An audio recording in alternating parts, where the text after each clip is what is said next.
Pessoal, olha o professor Josivane novamente aqui. Eu sei que você estava com saudade de mim, só que não, mas estava com saudade da matemática. Nós precisamos continuar, é o segundo bimestre, então vamos lá e vamos trabalhar agora, iniciando o plano cartesiano. Acho que eu acelerei demais aqui, pessoal. Voltando, plano cartesiano. Então vamos lá. Vocês já viram essa brincadeirinha aí, certo? Olha a brincadeirinha aí do Batalha Naval, que sempre passava na televisão. Então, essa brincadeira aí, ela foi baseada no plano cartesiano. Por quê? Porque ele tem as coordenadas aí de onde você deveria atacar para atingir o navio, beleza? Então vamos lá, vamos entender esse plano, como é que funciona esse plano cartesiano. Vamos, por exemplo, o professor de matemática construiu um quadro com as notas de seus alunos na última prova em que ele aplicou. Então, muito bem, o quadro era formado assim, o número do aluno e a nota. E os alunos foram ordenados de 1 a 10, e as notas dele variaram entre 10 e 4. Então o professor precisava organizar esses dados aí. Para isso, ele tinha que colocar em pares. O que eram os pares? Colocar o número e a nota. Então ele foi colocando assim, ó, o aluno 1 tirou 8, o aluno 2 tirou 9, o aluno 3 tirou 10, e assim até ele montar, né, todos os pares ordenados. Montou todos os pares ordenados, todos os 10 alunos. Ok, montou. Muito bem. Para que ele queria fazer isso aí? Ok. Nessa representação, ele convencionou que o primeiro elemento de cada par indica o número do aluno, e o segundo elemento era a nota que esse aluno tirou. Um outro ponto é que, por exemplo, o aluno 5 tirou 7, e o aluno 7 tirou 5. Apesar de terem os mesmos algarismos, por exemplo, mas eles são diferentes. Apesar de serem constituídos pelos mesmos elementos, eles estão dispostos numa ordem diferente. 5 e 7 e 7 e 5. Isso não é adição, né? Nem multiplicação, que a ordem não altera. Isso aí altera totalmente na questão do plano cartesiano, ok? Porque são coordenadas. Se você fosse querer atingir o navio na coordenada 5, 7 e jogar a coordenada 7, 5, você ia atingir totalmente. Se você fosse um soldado militar e mandasse um míssil numa guerra, você ia errar completamente, com certeza. O seu comandante iria reclamar. Muito bem. Em um par ordenado qualquer, vamos chamar de A e B, em vez de usar número, vamos usar letras agora, nós chamamos o A, que é o primeiro número, de abscissa. E o B, que seria o segundo número, nós chamamos de ordenada. E os dois juntos, nós vamos chamar de coordenadas, ok? No par ordenado, por exemplo, 5 e 7, a abscissa, que é o primeiro, é 5 e a ordenada é 7. E as coordenadas é 5 e 7, beleza? Então vamos para o eixo agora. Pronto, coloquei aí em duas retas, a reta x e a reta y. A reta x ela vai na horizontal e a reta y na vertical para cima. Muito bem. A x vai ser representada, representa a abscissas. E o y, a reta y, representa o eixo das ordenadas. Ok? E esse zero aí é o início, né? Vamos dizer que é o centro de tudo, é o ponto zero.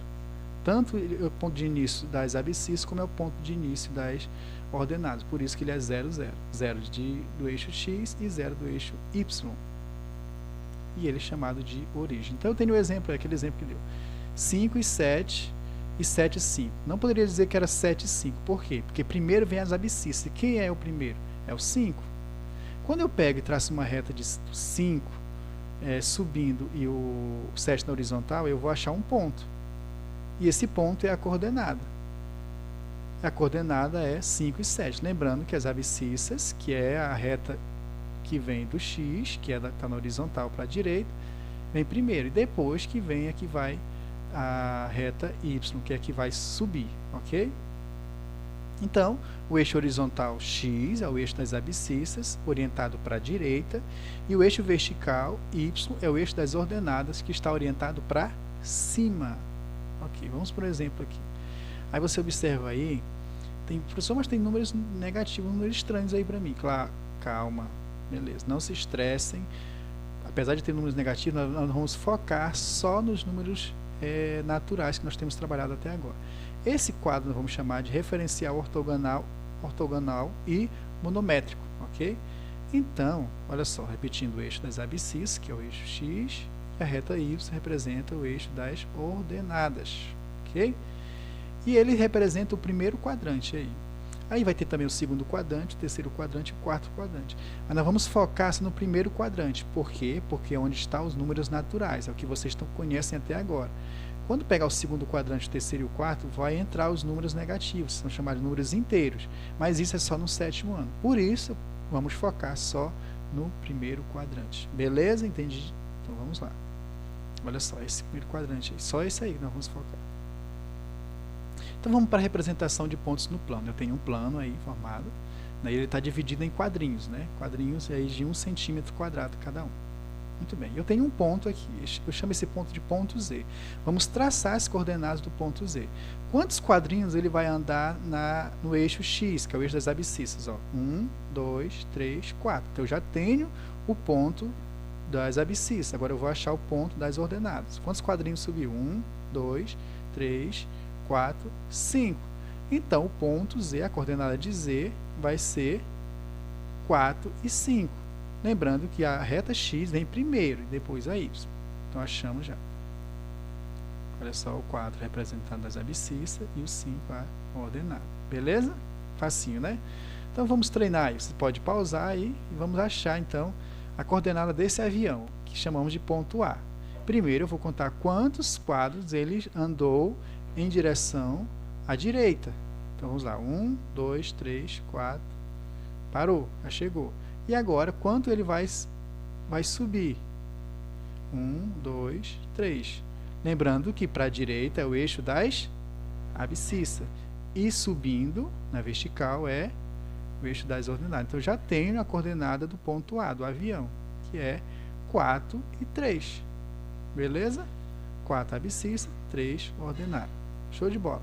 Agora eu tenho um outro ponto, que é a bola. Observe que esse ponto está exatamente em cima da reta X, que é o eixo das abscissas. Então, significa que ele não está subindo nenhum quadrinho. Então, ele só vai ter uma coordenada do X, do Y não. Então, ele andou aí 6 quadrinhos na reta X e nenhum na reta Y. Então, a coordenada dele vai ser 6 e 0. Muito bem, 0 porque não subiu nenhuma no eixo das ordenadas. Próximo ponto, eu tenho agora um gato. Diferente da bola, agora ele está exatamente em cima da reta Y, ou seja, significa então que ele não vai andar nenhum passo para a direita. Então, o ponto da direita das abscissas é 0. E da ordenada é só contar quantos quadrinhos subiu. 1, 2, 3, 4. Então, a coordenada é 0 e 4. Agora, vocês dão um pause aí. Tchan! E tentem achar esses pares ordenados, ou as coordenadas desses pontos, desses desenhos que estão aí. Beleza? E aí, pessoal? Encontraram? Vou ajudar vocês, ver se vocês acertaram. Vamos para o peixe. Olha o ponto D. A coordenada dele é 5 e 1. Quem acertou, parabéns. Por quê? 5 das abscissas e 1. Ele subiu 1, que é da ordenada. O martelo, 6, 5. O telefone, 1 e 5. 1 das abscissas e 5 da ordenada. O hambúrguer, a coordenada dele é 3, 2. E a rosa, é uma rosa isso aí, não é vassoura não. 6, 0, que está exatamente em cima do eixo X, que é o eixo das abscissas. Está vendo como é facinho, pessoal? Show de bola, espero que vocês tenham aprendido. Espero vocês na próxima aula. Até mais!